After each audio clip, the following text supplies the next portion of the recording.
Hi, my name is Rich. I'm trying to become the next governor of Washington State in November. Our country's internal politics were founded on persuasion, which is a really important aspect of how our society operates today. So here are 10 minutes to becoming more persuasive in your discussions concerning legislative trust. The Washington State Legislature needs to become simply trustworthy. There's a sense that they have developed a habit of cheating in their bills, legislating in spite of the will of the people. Voters passing measures like the recent vehicle registration reform stems not so much from concerns about transportation funding as it does from state government sneaking taxes and legislating non-transparently. We all know that taxes are necessary to fund things like transportation projects. Could we work to develop a legislative culture that generates and uses its mandates clearly as voters intend? I don't know how well known this is among Washington State citizens and lawmakers, but outside of the state's government has a bad reputation for legislating in spite of the will of the people. It is seen as one of those states where what the people want and what the government does can be two very different things. It seems as though there are a lot of really smart legislators in the state capitol doing what they think the people should want, were they as smart as themselves, of course. Washington state government has suffered from historically low levels of accountability for single-party rule since 1985. Washington State holds the longest streak of single-party governorship in the country, as we have had a Democrat governor in office for the past 35 years. Half of Washington State citizens are young enough to have never known a governor of a different party. Likewise, every current member of the 9-judge state Supreme Court was a Democrat prior to either their election or appointment, and the court has been liberal for decades. Let me say that again. There is not one conservative voice on the Washington State Supreme Court. Not a single one. It's 9-0. For a state that is half conservative, that's a pretty amazing statement.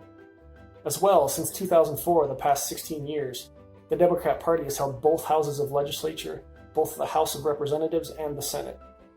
The Democrat Party has held every branch of government in the state for the past 16 years. Does it surprise you that a political monoculture has established itself so strongly that the state government suffers in its trustworthiness?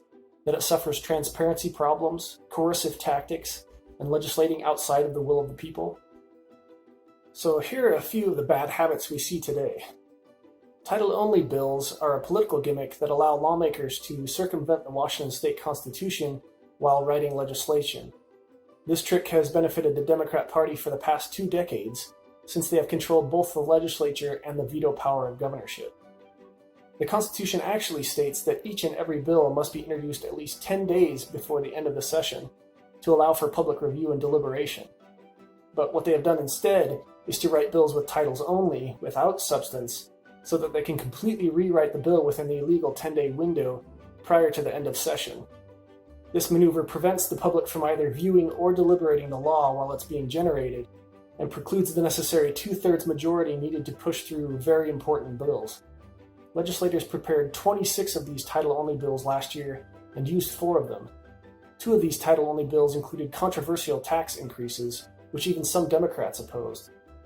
One of the tax increases affected big banks, and it was so rushed through process that it ended up being a completely ineffectual and dead law. It didn't go through the normal legislative process, get refined via committees, hearings, and testimony of those most affected by the bill. Instead, it was jammed through behind closed doors, and the people of Washington State suffered for it.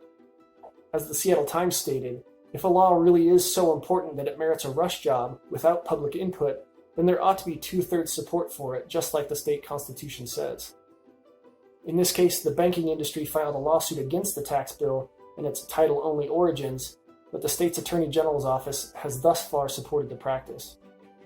This seems to me a dramatic example of using political power to coerce others rather than persuading others to your side.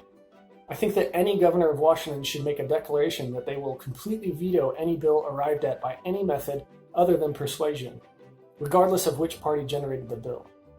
In terms of governing transparently so that the public can see what their government is doing, the Washington State Legislature attempted to limit their own transparency so egregiously that they were sued in 2017 by 10 news organizations, including the Seattle Times and the Associated Press.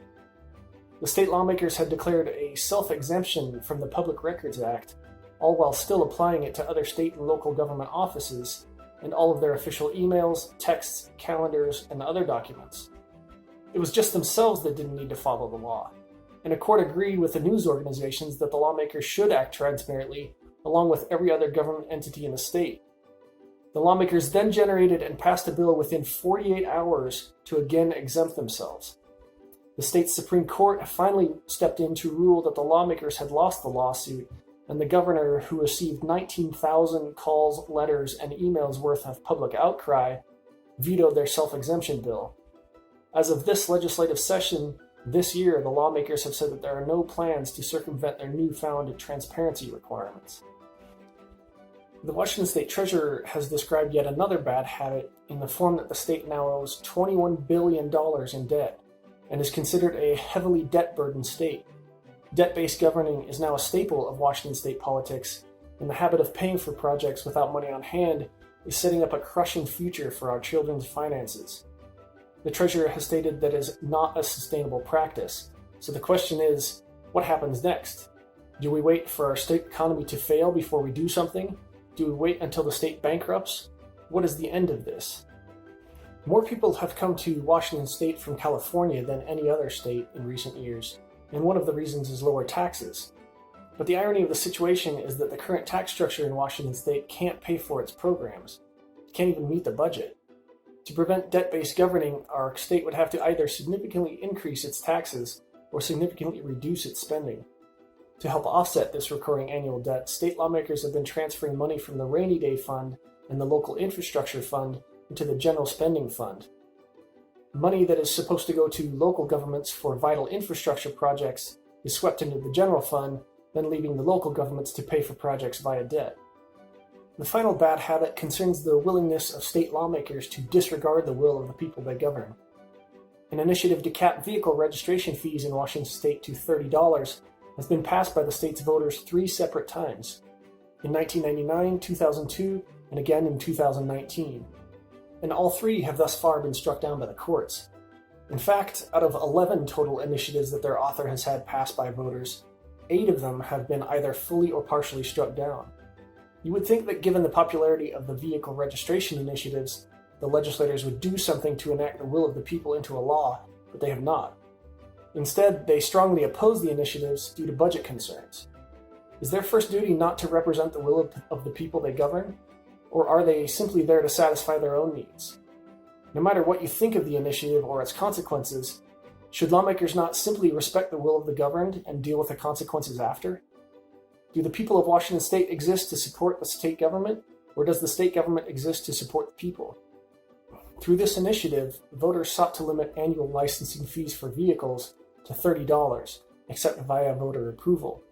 As well, vehicle valuation would have been tied to average current values rather than 85% of the manufacturer's retail price, which voters found egregious. And local additions to fees would have been limited, which seemingly had no previous limit to them. For example, under the legacy fee system, the fees for a 2018 Chevrolet Volt in Seattle would have included the basic fee, weight class fee, metro location fee, transit authority tax, and an electric vehicle tax for a total of $575 per year. Now you can see how voters were looking for relief and why the author stated that the government had slid to a place where it was taxing citizens in a manner illegal, immoral, and artificially inflating of the value of vehicles in order to take more money than they are really entitled. Government entities like Seattle, King County, and others have argued in court that the initiative is unconstitutional and fear its effects on transportation budgets. But their job is not to fear. Their job, and what we pay them for, is to do the very best they can with the situation in front of them, as decreed by the people of Washington state, and not its bureaucrats.